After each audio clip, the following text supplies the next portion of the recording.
the remaining two energy centers, Mooladhara and Swadhisthana, basically fear and greed. The lowest two centers,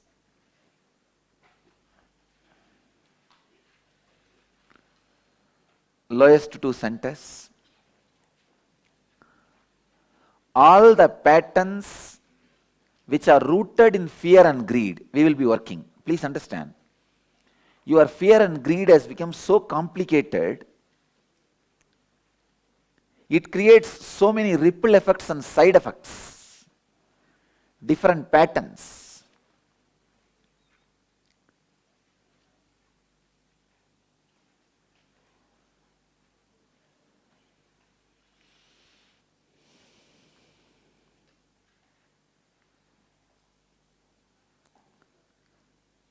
That is why on 4 chakras we worked 2 days, and 2 chakras we will be working 4 days. Then understand the importance, because these two, fear and greed, is not just fear and greed. Based on fear and greed only comes guilt.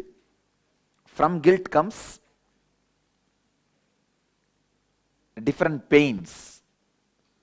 From those different pains comes the desire for peace. So each of these patterns evolve from this fear and greed. Fear and greed forms the base pattern, the root cause.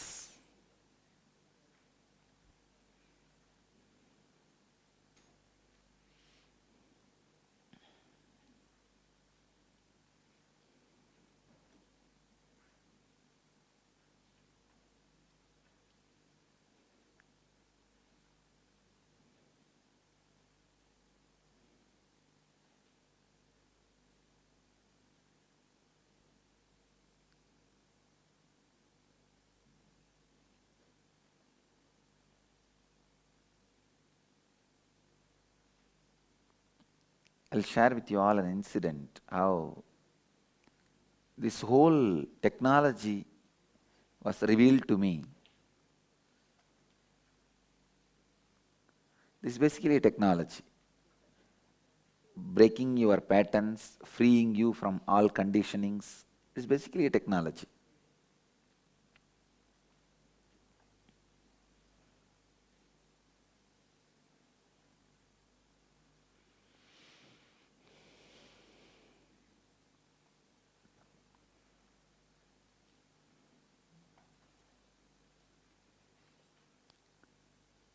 In 2003, once one of my disciples was sick in Bangalore, one hospital.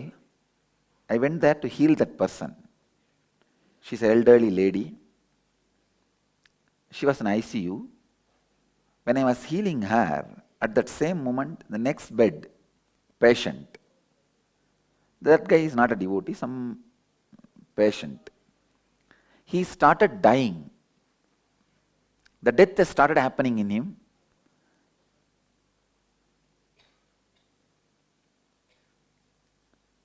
Of course, I was able to see what is happening in him. I saw very beautifully, like a knife passing through the butter. His soul was leaving the system without any pain, and he became enlightened, completely liberated. I was really shocked, because earlier in the young age I have seen a death where that person literally goes through hell, like millions of scorpions biting, the whole skin burning. See, if you inject the scorpion poison into your one pore, that whole area will burn. During the death, same intensity, the whole skin will burn. It's almost like a whole skin being injected by the scorpion poison. Scorpion poison has the capacity to disconnect your skin and your awareness. When the disconnection happens forcibly, it will be a torture and pain, suffering. Any of you have been bitten by scorpion? So you can imagine, others can't even imagine. That pain will be there all over the body. That was the way the regular death happens. So I was shocked. How can that guy, why did that guy suffer so much and this guy so smoothly passed away? I investigated whether he's an enlightened being. They said, what enlightenment? He had 2 wives and 3 shops, that's all. And I asked whether he used to meditate or a disciple of a great Paramahamsa or Avadhuta, a great guru. They said nothing doing. He will not even go to temple. I was shocked. I sat and started contemplating, meditating. How did this happen? How did this happen?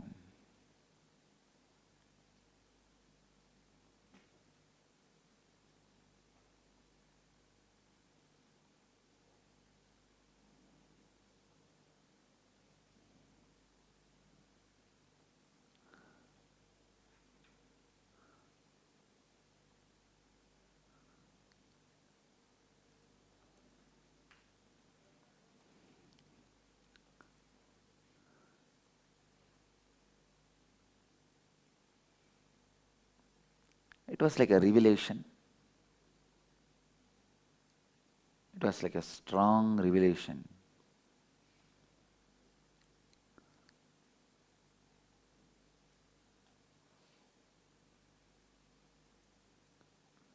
I could see very clearly. Even now I am trying to see and repeat exactly as it happened. I could see very clearly.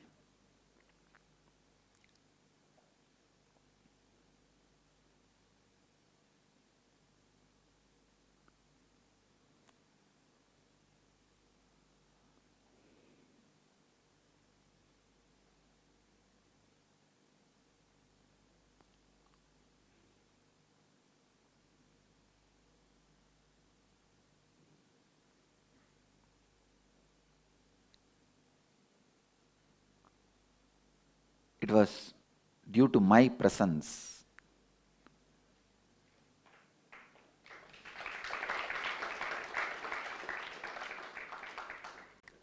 See, I am not claiming anything supernatural or extraordinary or all that. I am just telling you the fact. It was due to my presence, this guy did not go through all that suffering. Then I again started contemplating, wow, if my presence can be helping somebody to have such a beautiful death, then I should be sitting only in ICUs. No, I tell you, see, anything else anybody can give. There are so many things, even others can give. But this beautiful, painless death, nobody can give. I tell you, that is the greatest gift for human beings. That's the greatest gift for human beings. So I started thinking, how can I reproduce the same experience in human beings in large scale? After all, I had a little engineering background, so I was diploma mechanical engineer. God, even for this. But you should know, I even forgot the basic words about engineering. I studied DME in 1995. And then 2003, one of my devotee invited me to his workshop to bless. When I went there, please understand, I promise what I am saying is truth. They showed a machine. I could not remember the name of that machine, which is lathe, a basic machine for a mechanical engineer. The moment you enter DME, it is not engineering, it's like a diploma. The moment you enter, the first thing you see is lathe, and first book you study is about lathe machine. Any engineers here? Then you can understand what I am saying. Any diploma engineers? Wow. So, I could not remember the name. I was shocked. Oh God, what happened to my brain? Then I asked that devotee, can you tell the name of this machine? I have seen this machine.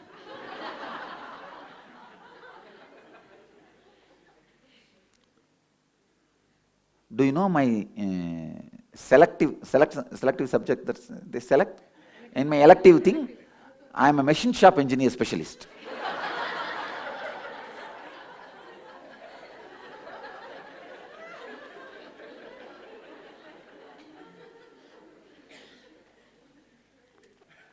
Suddenly I remembered.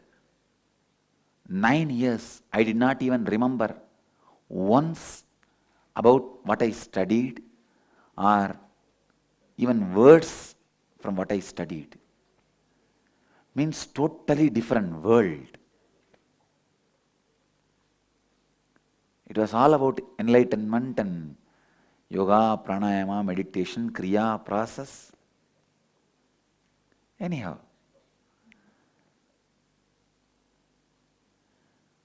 now I got little interest in mechanical engineering again and started seeing some of the books just to refresh. Wanted to see whether I can present enlightenment from the angle of mechanical engineering.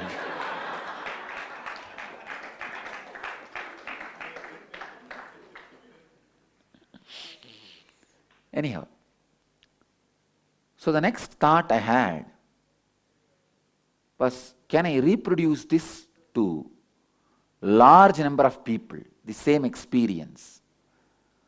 What was that which is part of my presence, which helped that person to leave the body without pain and suffering of patterns? Now you need to understand a few things. I am giving you the signs of death exactly as it happens. I invoke Mahakala, Kalabhairava, Lord of death, Lord of time. Let his presence be here and make all of us understand the great signs of death, which is liberation and celebration. Namah Shivaya. Namah Shivaya. Namah Shivaya.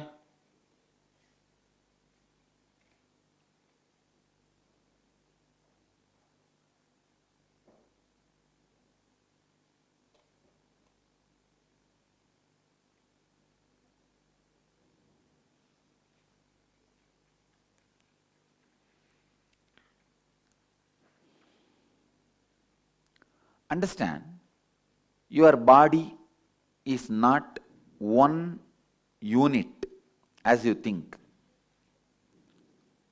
You are not just your body. You are totality of 7 layers or 7 components. That's the right word. Please listen and understand. Later on you can take notes. I'll describe what all the 7 parts of you. Your physical body, which you are carrying with flesh and bones made out. Physical body. Next, your breathing component. The inhaling, holding, exhaling, spreading, cleaning. The breathing component. Next,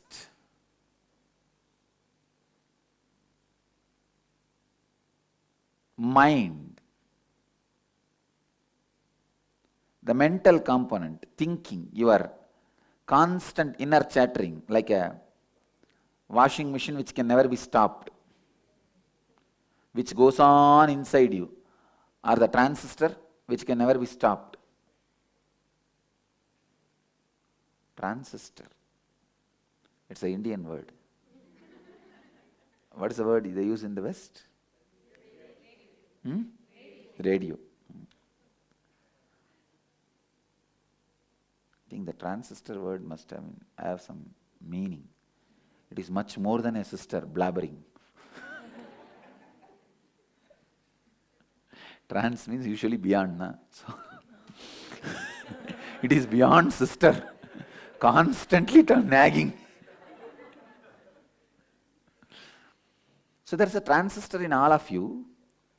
Whatever you may be doing, it is just continuously going on, the inner chattering. That's the third component of you. The fourth component of you is your boiling emotions. The fifth component of you is the zone you experience during the deep sleep, means completely unaware. Sixth component is the joy you experience in your life very rarely. Seventh component is your consciousness. All these seven put together is you. Please understand? All these seven put together is you. In each component there is certain patterns stored. In the physical body, the patterns of fear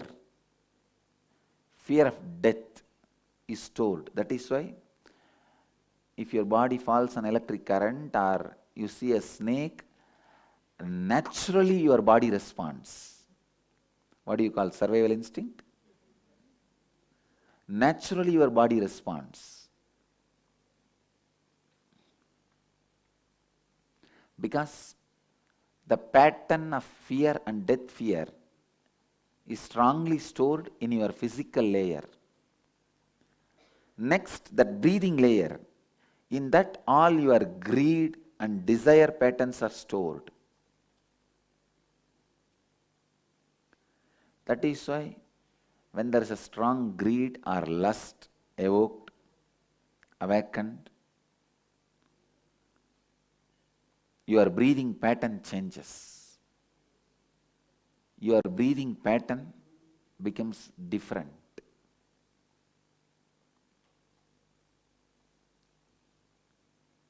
In the mental layer, in your inner chattering, you carry deep guilts. That is why always your thinking is all about brooding over your past, which can never be corrected. You can see most of the time you brood over on the things which are not under your control, because you are very happy to reconfirm the idea to yourself, you are not responsible for anything, nothing is under your control. Again and again you want to believe that. So for you to believe things are not under your control, you have been put in this situation, brooding over on the subjects which you can't control is very important. Why do you think whenever people meet, even in coffee shop, first thing they talk about is the weather? Why do you think there's so much of talk about weather goes on? Because you can talk and nobody is responsible for it. See, if you are talking something for which you are responsible, you will be offended. If you are talking something for which he is responsible, he will be offended. You need to talk something, but both should not be offended, both should not be responsible for that. What is the best subject? Weather.